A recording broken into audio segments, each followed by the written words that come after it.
The Wilhelm Gustloff, History's Deadliest Maritime Disaster. January 30th, 1945, 9:16 p.m., the Baltic Sea. The water is black. Ice floats in chunks across the surface. The temperature hovers somewhere between -10 and -18 degrees Celsius. In the darkness, a ship moves slowly westward. Too slowly. Inside, 10,000 people breathe the same stale air. They stand shoulder to shoulder in corridors designed for elegance, not survival. Children sleep 3 to a bunk in cabins meant for wealthy tourists. The drained swimming pool, now packed with humanity, echoes with coughing and crying. Most don't know they've been spotted. 3 torpedoes are already in the water. This is the story of the Wilhelm Gustloff, the worst maritime disaster in human history. A catastrophe that killed more people than the Titanic, Lusitania, Empress of Ireland, and Britannic combined. And yet, for 80 years, most of the world has never heard its name. Act 1. The Ship Without Classes. To understand how it ended, you have to understand how it began. The Wilhelm Gustloff was born in 1937, not in the shadow of war, but in the propaganda machine of the Third Reich. Hitler himself stood at the Hamburg shipyard on May 5th, watching as the massive vessel was launched into the water. 684 feet long, 25,000 tons. The first ship ever built specifically for the Kraft durch Freude program, Strength Through Joy, a Nazi initiative designed to give German workers subsidized vacations and cruises.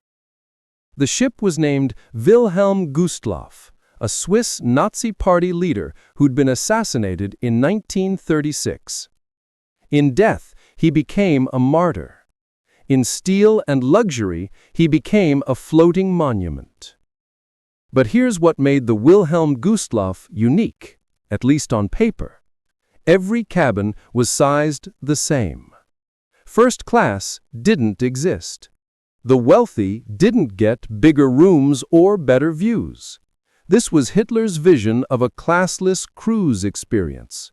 A ship where every German worker could vacation like a millionaire. Of course, there was one exception. One larger cabin reserved exclusively for Adolf Hitler. He never used it. You couldn't just book a ticket either. The Nazi Party chose who traveled on the flagship of their fleet. Selected passengers, approved Germans. Propaganda tours disguised as pleasure cruises. For a few years, the Wilhelm Gustloff sailed the Baltic and the Mediterranean, carrying carefully chosen Germans on carefully orchestrated trips. Then, in 1939, the war began, and the illusion ended. The ship was requisitioned by the Kriegsmarine, the German Navy. Overnight, luxury became utility. The Gustloff briefly served as a hospital ship, painted white with red crosses, ferrying wounded soldiers back from Norway in 1940. Then she was repainted naval gray, stripped of medical equipment, and anchored in the port of Gotonhaven, modern-day Gdynia, Poland. For 4 years, she sat there, motionless, rusting. A floating barracks for U-boat trainees learning to wage underwater war. The swimming pool drained, the dance floors silent, lifeboats borrowed for other purposes and never returned. By January 1945, the Wilhelm Gustloff was barely seaworthy. She hadn't moved in years. Ice had welded many of her remaining lifeboats to the deck. Her engines hadn't been tested. Her hull hadn't been maintained. And yet, when the Soviet army began closing in from the east, she was suddenly, desperately needed. Act 2. Operation Hannibal. January 1945. The Third Reich was dying. The Soviet forces had smashed through German defenses and were pouring into East Prussia. The Red Army advanced with a fury born from 4 years of Nazi atrocities on Soviet soil. Cities burned, villages disappeared.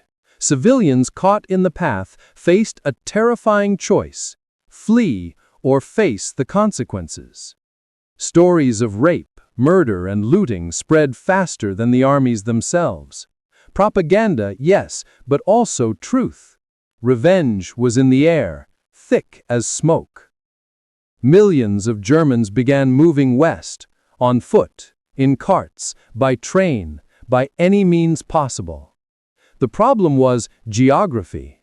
The Soviet advance had cut off land routes to the south. For those in East Prussia, trapped between the Red Army and the Baltic Sea, there was only one escape: the water.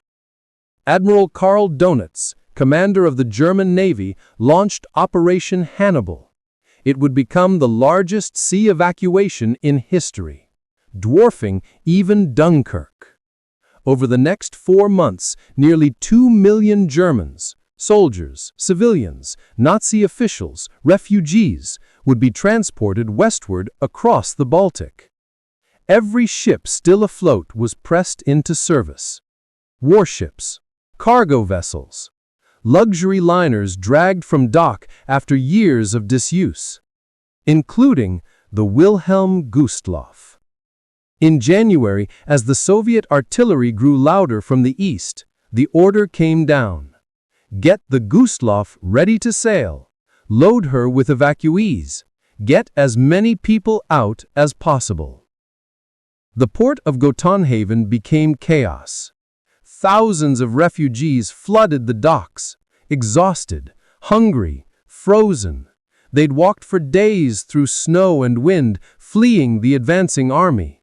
Mothers clutched infants. The elderly leaned on canes. Wounded soldiers limped off hospital trains. And they all wanted on the ship. The Wilhelm Gustloff was designed to carry fewer than 2,000 people, including crew. Initially, German officials issued tickets, checked papers, maintained order. That lasted about an hour. As word spread that the ship was leaving, the crowd surged. Desperation overrode procedure. People who'd been told they couldn't board found ways on anyway, through cargo doors, up boarding nets, by pleading, by pushing. The ship's officers tried to stop it. Then they gave in. More people kept coming. Ursula Schultz-Reissus, a young woman who boarded that day, later recalled the scene. The people who were in the harbor, who were hungry, who were thirsty, who were about to freeze to death, they rushed the ship. Party members got priority. Then military families. Then U-boat trainees. Then anyone who could fit. The official passenger list recorded 6,050 people. But that number was fantasy. Historian Heinz Schoen, a survivor who spent decades researching the disaster, estimated the true number was closer to 11,000 people. Some estimates go even higher. The exact figure will never be known, because chaos doesn't keep accurate records. What is certain, when the Wilhelm Gustloff finally pulled away from the dock at 12:30 p.m. on January 30th, 1945, she was catastrophically overloaded. The swimming pool was packed with people. The corridors were impassable. Cabins designed for 4 held 20. Refugees sat on staircases, huddled in the engine room, crammed into every available space. Among them was 9-year-old Jürgen Dunoll, traveling with his mother and 3 siblings. Years later, he remembered his mother's relief as the ship began to move. Mother said, "Children, we made it. It was music to our ears. It was hope." Hope, that's what everyone felt as the ship left the harbor.